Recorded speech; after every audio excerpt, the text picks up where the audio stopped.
A relevant part of Munich Re's business is covering the risks of natural disasters like floods, storms and earthquakes.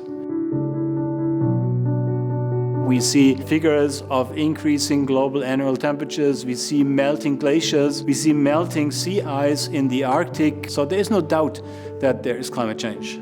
If you accept that people have changed the atmosphere, have contributed to the warming, we need to change our behavior. To many people, quite frankly, the world still is a disk. We started to document data in the 1970s.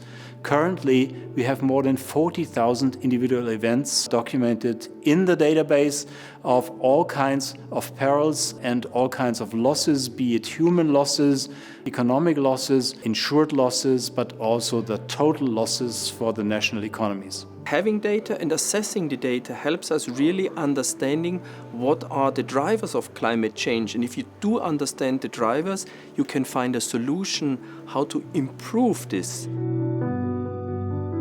What we are trying to foster is a culture of communication and a culture of exchanging ideas and exchanging viewpoints. Actually, it's not a hackathon. We have started a Datathon because we are in particular interested in people with scientific foundation who are able to analyze huge amounts of data. We want to introduce ourselves to people who are going to be our future, and we want to learn from them, and hopefully we will work together with them in the future. When people arrive, we give them access to data. We have some questions to them, which we want them to work on. And then we put them into various groups. And they work towards the 3 days for a solution. For insurance providers, predictive models are very important to understand NatCat risk much better. So we use simulation technology to run 10,000s of iterations to improve the models. That allows us to derive respective trends.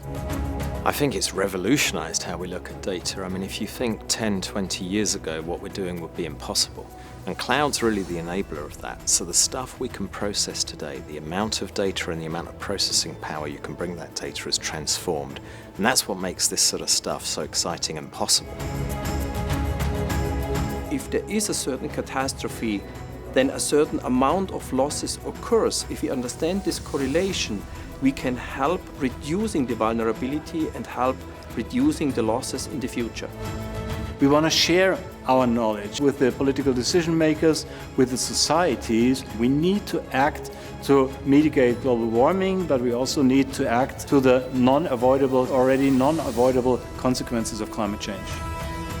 To understand climate change, we process terabytes of data to come up with new models and new ways of looking at it. For this, we use Microsoft Azure. The cloud gives us flexibility, it gives us the ability to process data, and it gives us the ability to store data very, very cheaply. And Microsoft is one of the leading platforms in the world for that, so that's why we use Microsoft.